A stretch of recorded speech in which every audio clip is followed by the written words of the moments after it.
BLO টুদের না রেখে কোনো হিয়ারিং করা যাবে না। আমরা হিয়ারিং বন্ধ করেছি। আমি আমার কাজটা করে ছাড়বো, আমি আমার কাজটা করে এখান থেকে যাব। স্যার আমি কাজ করতে এসেছি, আমি আমার কাজটা করেই যাব। কে বলছেন? এই লাস্ট যে বক্তব্যটা শুনলেন এটা বলছেন এস মুরুগান, নির্বাচনী আধিকারিক দপ্তরের ভারতের নির্বাচন কমিশনের পশ্চিমবঙ্গে নিযুক্ত বিশেষ পর্যবেক্ষক। গত 2 মাস ধরে আমি বলে চলেছি আপনাদের যে মোট 12টা রাজ্য এবং কেন্দ্রশাসিত অঞ্চলে এসআইআর এর কাজ হচ্ছে, বিহারের পর শুরু হয়েছে। বাকি 11টা রাজ্য কেন্দ্রশাসিত অঞ্চলে কোনো আওয়াজ পর্যন্ত নেই। সেখানেও কিন্তু ধুমধারাক্কা ব্যাটিং করছে নির্বাচন কমিশন। আপনারা দেখেছেন তামিলনাড়ুতে 1 কোটির উপর ভুয়ো ভোটার বাদ চলে গেছে। গুজরাট মোদির রাজ্যে 75 লক্ষ ভোটার বাদ চলে গেছে। উত্তরপ্রদেশ এবং অন্যান্য জায়গা, বিভিন্ন জায়গাতে এই এসআইআর শুরুর পর থেকেই কিন্তু প্রচুর ভোটারের নাম বাদ যাচ্ছে। হইচই কোথায়? একমাত্র পশ্চিমবঙ্গে। আমি আপনাদের বলেছিলাম যে দেশের নির্বাচন কমিশন এটা বুঝতেই পারছে না যে তারা বাকি 11টা রাজ্যের সঙ্গে এই রাজ্যকে কতটা আলাদা চোখে দেখবে। নির্বাচন কমিশন বুঝতেই পারছে না যে এই রাজ্যে একটা নোংরা, ইতর, একদম চোর, দুর্নীতিবাজ শাসক দল রয়েছে। এটা নির্বাচন কমিশন আজকের পর হয়তো বুঝতে পারে। আজকে নির্বাচন কমিশনের বিশেষ পর্যবেক্ষক এস মুরুগানের গাড়িতে হামলা হলো। বাংলার মিডিয়া খবর করেছে গ্রামবাসীদের বিক্ষোভ। মানে সব গ্রামবাসীরা, এই মগরাহাটে গ্রামবাসীরাও নাকি এস মুরুগানকে চেনে, তার গাড়িকেও চেনে, এবং সেটা দেখার পর তার গাড়ি ঘিরে বিক্ষোভ দেখালো। বাংলার মিডিয়াকে নবান্নের 14 তলা কিভাবে বিজ্ঞাপনে কিনে নিয়েছে আমি এই প্রতিবেদনে শেষের দিকে বলবো। তার আগে এখন কি হলো শুনুন। এস মুরুগানকে ঘিরে বিক্ষোভ দেখালো মগরাহাটে। ডায়মন্ড হারবার মডেল ভাইপো বলে দিয়েছেন বিক্ষোভ দেখাতে হবে। পিসি বলে দিয়েছেন, কি বলেছেন? মেয়েদের সামনে আগে এগিয়ে দিতে হবে। তাই আজকে তৃণমূল মেয়েদের সামনে এগিয়ে বিক্ষোভ দেখিয়ে দিল। হামলা হলো বিশেষ পর্যবেক্ষক এস মুরুগানের গাড়িতে। কি হলো সেখানে ভালো করে ভিজুয়াল এবং বিজেপি নেতাদের বক্তব্য দেখুন আপনারা।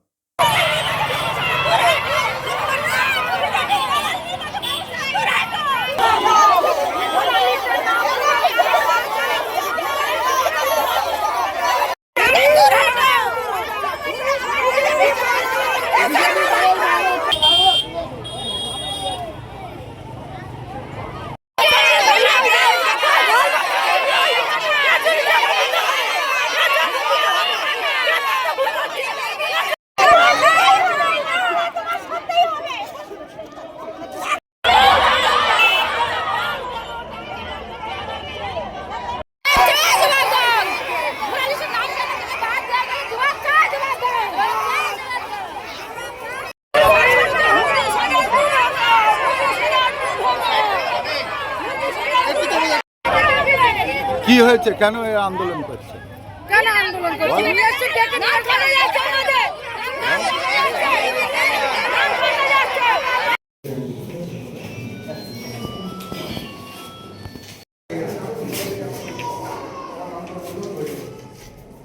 স্যার দেখে কি কতটা কি মনে হয় স্যার?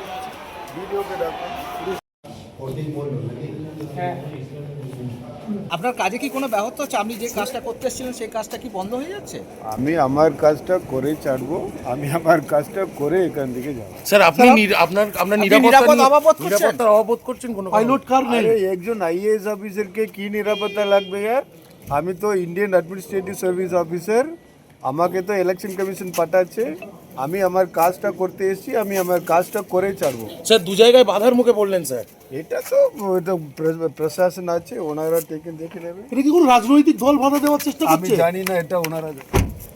ববিদা, ডায়মন্ড হারবার লোকসভা কেন্দ্রের সিরাকোল অঞ্চলে নির্বাচন কমিশনারের অফিসারদের ঘিরে যে বিক্ষোভ চলছে এই বিষয়ে আপনার প্রতিক্রিয়া কি? না, কি প্রতিক্রিয়া দেবে আবার? জবে থেকে জাহাঙ্গীরকে দায়িত্ব দিয়েছে সিরাকোল অঞ্চলটা কোথায়, এটা তো আপনার ডায়মন্ড হারবার এসডিওর আন্ডারে এবং ডায়মন্ড হারবার পুলিশ জেলার আন্ডারে। তা ডায়মন্ড হারবার কোনো পুলিশ জেলার মধ্যে কোনো কি এদের প্রশাসন বলে কিছু আছে? ওদেরকে ঘিরে ঢুকতে দেয় কি করে স্কুলের ভেতরে? এখানটায় নির্বাচনী আধিকারিক যিনি এসছেন তাকে করে স্লোগান দিচ্ছে বিজেপির দালাল, আরো নোংরা। ইলেকশন কমিশন যে একটা স্বতন্ত্র সংস্থা সেটা সম্পর্কে তো ওদের নেই। জাহাঙ্গীরকে দায়িত্ব দেওয়ার পরেই এই জিনিসটা বেশি করে শুরুয়াত হয়েছে। এবং এখানটায় ডায়মন্ডের আপনি দেখলেন না যে প্রায় 3 লক্ষ ভোটারের মতো বাদ দেওয়ার কথা, মৃতদের নামই তুলতে দিচ্ছে না ভোটার লিস্টে। এরকম চলবে সব আর কি, দক্ষিণ এশিয়া জুড়ে তো চলছেই, ভাইপোর ডায়মন্ড মডেল চারিদিকে চলবে। মেয়েদের এগিয়ে দিয়েছে এবং ড্রেস দেখেই বুঝতে পারছেন কোন মেয়েদের এগিয়ে দেওয়া হয়েছে। এই পশ্চিমবঙ্গে যেমন মুসলিমদের দুষ্কৃতী বানিয়ে দিয়েছে, এই পশ্চিমবঙ্গে মমতা বন্দ্যোপাধ্যায়, অভিষেক বন্দ্যোপাধ্যায় তেমনি মুসলিমদের দেশের আইন কানুনের বিরুদ্ধে নামিয়ে দিচ্ছে। এই মহিলার বুঝতেই পারছেন না তারা দেশ বিরোধী কাজ করছে। এস মুরুগানের গাড়িতে হামলা হয়ে গেল। আমি জানি না যে দেশের নির্বাচন কমিশন আর কতটা চোখ বুজে থাকবে। তিনি শুনানি পর্ব দেখতে গিয়েছিলেন, নো ম্যাপিং 32 লক্ষ ভোটারের শুনানি শুরু হয়েছে, 2-3 দিন হলো শুনানি, আজও শুনানি চলছে বিভিন্ন জায়গায়, এবং সেই শুনানিতে বাধা দেওয়া হলো। বাধা দিচ্ছেন কারা? তৃণমূলের নেতা নেত্রীরা। 2 জায়গায় বাধা দেওয়ার নাম উঠেছে বিধায়কদের নামে। চুঁচুড়ার বিধায়ক অসিত মজুমদার বাধা দিয়েছেন, ধনেখালীর বিধায়ক অসীমা পাত্রের হুঁশিয়ারি, যতক্ষণ না দাবি দাওয়া মানা হচ্ছে ততক্ষণ এসআইআর এর শুনানি বন্ধ থাকবে। কলকাতায় বিকাশ ভবনের সামনে চাকরি যাওয়া শিক্ষকরা যখন আন্দোলন করেন, মমতা বন্দ্যোপাধ্যায়ের পুলিশ তাদের গ্রেপ্তার করে জেলে পাঠিয়ে দেয়। কি কারণ জানেন? কারণ পুলিশের কাজে বাধা দেওয়া হচ্ছে, সরকারের কাজে বাধা দেওয়া হচ্ছে বলে চাকরি চলে যাওয়া শিক্ষকদের জেলে পুরে দেওয়া হয়। আর এখানে কেন্দ্রের কাজে বাধা দিচ্ছে তৃণমূলের 2 বিধায়ক, অসিত মজুমদার চুঁচুড়ার বিধায়ক এবং ধনেখালীর বিধায়ক অসীমা পাত্র। হুঁশিয়ারি দিচ্ছেন এসআইআর শুনানি বন্ধ করে দিলাম, বন্ধও থাকবে। কি করা উচিত? কি আর করা উচিত? এই বাংলার কোনো মিডিয়া যেটা বলতে পারবে না, এই বাংলার বিখ্যাত সাংবাদিকরা যারা নিজেদেরকে সাংবাদিক বলে মনে করে, তারা যেটা বলতে পারবে না সেটা তো আমি বলতে পারি। 2 বিধায়ক, এই চুঁচুড়ার বিধায়ক অসিত মজুমদার এবং ধনেখালীর বিধায়ক অসীমা পাত্রকে জেলে পড়া উচিত। কেন্দ্রের কাজে বাধা দেওয়ার জন্য তৃণমূলের এই 2 বিধায়ককে গারদে পড়া উচিত। কিন্তু মমতা বন্দ্যোপাধ্যায়ের পুলিশ কিছু বলবে না। তৃণমূলের পুলিশ তৃণমূলের বিধায়কদের কি করে অ্যারেস্ট করবে? এখানকার পুলিশ মানেই তো দলদাস আর চটিচাটা, সবাই জানে। পুলিশের কাজ কি? তৃণমূলগিরি করা আর রাতের বেলা রাস্তার পাশে দাঁড়িয়ে পড়া। কেন দাঁড়িয়ে পড়া সেটা আপনারা ভালো করেই জানেন, প্রচুর ভিডিও এখন সোশ্যাল মিডিয়া দেখে নিচ্ছেন। হাত পাতা ছাড়া পুলিশের আর কাজ কি আছে? সকালে তৃণমূলগিরি, রাতে হাত পাতা, এই তো পুলিশের কাজ, তাই না? তো সেই পুলিশ কাজ করবে না। আবার নির্বাচন কমিশন কি কাজ করে সেটাই দেখার। নির্বাচন কমিশন কি পারবে এই এসআইআর বন্ধ করে দেওয়া, কেন্দ্রের কাজ বন্ধ করে দেওয়া, সরাসরি দেশের কাজ বন্ধ করে দেওয়ার জন্য এই চুঁচুড়ার বিধায়ক অসিত মজুমদার এবং ধনেখালীর বিধায়ক অসীমা পাত্রকে জেলে পুরতে পারবে নির্বাচন কমিশন? হ্যাঁ, এদিকে যদি জেলে পুরতে না পারে কোনোদিনই এসআইআর এর কাজকর্ম ঠিকঠাক হবে না। অসিত মজুমদার, অসীমা পাত্র, ঠিক কি হচ্ছে দেখুন আপনারা। আমরা এই ধরনের হিয়ারিং পদ্ধতির বিরুদ্ধে। প্রশ্ন একটাই যে BLA 2 তারা কেন হিয়ারিংয়ে থাকবে না? আমাদের নেতা অভিষেক বন্দ্যোপাধ্যায় এবং মমতা বন্দ্যোপাধ্যায় যেভাবে নির্দেশ দেবেন আমরা সেইভাবে লড়ব। অরিজিনাল ভোটার, ভারতবর্ষের নাগরিক, রোহিঙ্গা বাদ দিন, বাংলাদেশি বাদ দিন, আর বাংলায় রোহিঙ্গা বাংলাদেশি কোথায় আছে প্রমাণ হয়নি এখনো পর্যন্ত। অতএব এটা নির্বাচন কমিশনের জমিদারি। এই জমিদারি প্রথা আমরা চলতে দেব না। আমরা হিয়ারিং বন্ধ করেছি। বয়স্ক মানুষের হয়রানি মানছি না, মানব না।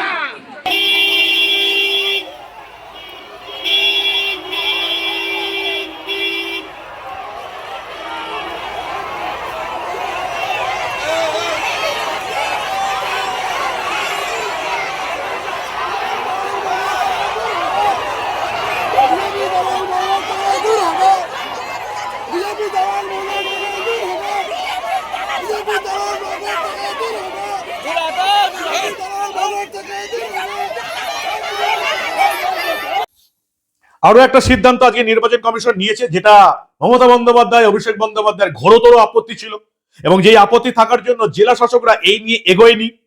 নির্বাচন কমিশন বারবার বলার পরেও জেলা শাসকরা কথা কানেই তোলেনি। সেই বহুতল আবাসনগুলি থেকে সিদ্ধান্ত নিয়ে নিল, বহুতল আবাসনগুলিতে এবার আবাসনের মধ্যে ভোট কেন্দ্র তৈরি হবে, এবং যেখানে সাধারণত 250টা পরিবার আছে, 500 জন ভোটার আছে, 300 জনের বেশি ভোটার হলেই একটা আবাসনে ভোট কেন্দ্র তৈরি হবে। মমতা বন্দ্যোপাধ্যায়, অভিষেক বন্দ্যোপাধ্যায় যেটার বিরোধিতা করেছিলেন নির্বাচন কমিশন সেটাই ঘোষণা করে দিয়েছে। জ্ঞানেশ ভারতী আসছেন, ডেপুটি কমিশনার জ্ঞানেশ ভারতী আসছেন এবং সেখানে মঙ্গলবার বৈঠক হবে, ডিইওদের সঙ্গে জেলা শাসকদের সঙ্গে বৈঠক হবে। এই আবাসনে, যেখানে 300-র ওপর একটা আবাসনে ভোটার আছে, সেখানে তৃণমূলের বাধা অগ্রাহ্য করে আবাসনেই বুথ তৈরি হবে। নির্বাচন কমিশন সিদ্ধান্ত জানিয়ে দিয়েছে। এবার যেটা বলবো যে এই বাংলার মিডিয়া নবান্নের বিজ্ঞাপন পেয়ে কতটা নির্লজ্জ নোংরামিতে নামতে পারে। মেনস্ট্রিম মিডিয়া যারা খবরের কাগজ এবং টিভি চ্যানেলে কাজ করে তারা বলে আমরাই সাংবাদিক, ইউটিউবে যারা কাজ করে তারা নাকি সাংবাদিক নয়। এই হচ্ছে সাংবাদিকতার নমুনা। নবান্নের বিজ্ঞাপনের চাপে যদি শুধুমাত্র মিথ্যা কথায় লিখতে হয়, তাদেরকে সাংবাদিক কি করে বলি বলুন তো? দেখুন একটা বাংলার বিখ্যাত এক মিডিয়ার হেডলাইন, প্রথমে মস্তিষ্কে স্ট্রোক, পরে হার্ট অ্যাটাক, লাঠিতে ভর দিয়ে বৃদ্ধাও হাজির হলেন কমিশনে, দুর্ভোগ শুনানির দ্বিতীয় দিনে। নির্বাচনী আধিকারিকের দপ্তর থেকে বারবার বলা হয়েছে যাদের শারীরিক অসুস্থতা আছে, 80-85 বছরের বেশি বয়স, শারীরিক প্রতিবন্ধকতা আছে, প্রতিবন্ধী যারা আছেন তারা বিএলওর সঙ্গে যোগাযোগ করলে তাদের বাড়িতে গিয়ে হিয়ারিং হবে। নির্বাচন কমিশন আমাদের এখানে নির্বাচনী আধিকারিকের দপ্তর থেকে বারবার জানানো হয়েছে, তারপরেও বাংলার একটা বাজারি পত্রিকা এই রকমের হেডলাইন করছে শুধুমাত্র মানুষকে উস্কানি এবং প্ররোচনা দিতে। কি করা যাবে? নবান্নের বিজ্ঞাপনের চাপ রয়েছে, মমতা বন্দ্যোপাধ্যায়কে খুশি করতেই হবে। এরাও নাকি সাংবাদিক, এটাও নাকি মিডিয়া, বিশ্বাস করতে হবে আপনাদের, বিশ্বাস করবেন আপনারা? আরো হেডলাইন দেখুন, বাংলার বিখ্যাত খবরের কাগজের হেডলাইন দেখুন, আমায় বাংলাদেশ নিয়ে যাবে, এসআইআর হিয়ারিং এর নোটিশ পেয়েই আতঙ্কে মৃত্যু হাওড়ার বৃদ্ধে। একমাত্র এই পেপারের এই সাংবাদিক জেনে গেল নোটিশ পেয়েই মৃত্যু হয়ে গেছে। এরা সাংবাদিক নাকি ডাক্তার নাকি জ্যোতিষী বোঝা দেয়। পরের হেডলাইন দেখুন, সময় মতো এসআইআর শুনানিতে পৌঁছতে পারবো তো, আশঙ্কায় মৃত্যু পুরুলিয়ার বৃদ্ধের। ভাবনা চিন্তা করে আশঙ্কায় মৃত্যু হয়ে গেল, সেটা একমাত্র জানলো এই নবান্নের বিজ্ঞাপন পাওয়া মিডিয়ার সাংবাদিকটা। যার এই বাংলাদেশ নিয়ে যায় বলে আতঙ্কে মৃত্যু হয়েছে তার নাম হচ্ছে শেখ জামাত আলী, 70 বছর বয়স, 50 বছর ধরে ভোট দিচ্ছেন, তারও নাকি হিয়ারিং এর নোটিশ পেয়েছে বলে নাকি ভয় পেয়ে মৃত্যু হয়েছে। আর এই যে এসআইআর শুনানিতে সময় মতো পৌঁছতে পারবো তো, পুরুলিয়ার বৃদ্ধার কথা বলা হয়েছে, তার বয়স হচ্ছে 82 বছর, বৃদ্ধ দুর্জন মাঝি। যে কোনো কারণেই মারা যাক না কেন, পুরোপুরি সেই দায়টা এসআইআর এর ঘাড়ে চাপাতেই হবে, নির্বাচন কমিশনের ঘাড়ে চাপাতেই হবে। এটাই হচ্ছে এখন বাংলা মিডিয়ার ফর্মুলা। কি করা উচিত? বাংলার সাধারণ মানুষের উচিত এই রকমের নির্লজ্জ মিথ্যা প্ররোচনা যারা দিচ্ছে, উস্কানি যারা দিচ্ছে, সেই সমস্ত মিডিয়া বয়কট করে দেওয়া। নবান্নের বিজ্ঞাপন পেয়ে যারা মিডিয়া চালাচ্ছে তাদের মিডিয়া একেবারে বয়কট করে দিন, নিজের মোবাইলেও খুলবেন না কখনো। কি বলবেন আপনারা? এদের বিরুদ্ধে লড়াই করার কথা যাদের, সেই রাজ্যের প্রধান বিরোধী দল কি লড়াইটা ঠিকমতো করতে পারছে? এই যে ন্যারেটিভস গুলো তৈরি করছে বাংলার মিডিয়া নবান্নের বিজ্ঞাপন পেয়ে, এই মিথ্যা ন্যারেটিভস গুলোকে ভাঙতে পারছে রাজ্যের প্রধান বিরোধী দল বিজেপির আইটি সেল? এই নিয়ে আমি আর কিছু বলবো না, আপনারা এর জবাব দেবেন। আপনাদের মূল্যবান এবং গুরুত্বপূর্ণ মতামত জানান দা নিউজ বাংলার কমেন্ট সেকশনে। দেখতে থাকুন দা নিউজ বাংলা। আমরা আবার এই রাজ্যে ভোটার তালিকা সংশোধন, এসআইআর সংক্রান্ত কোনো খবরই চেপে রাখতে দেব না।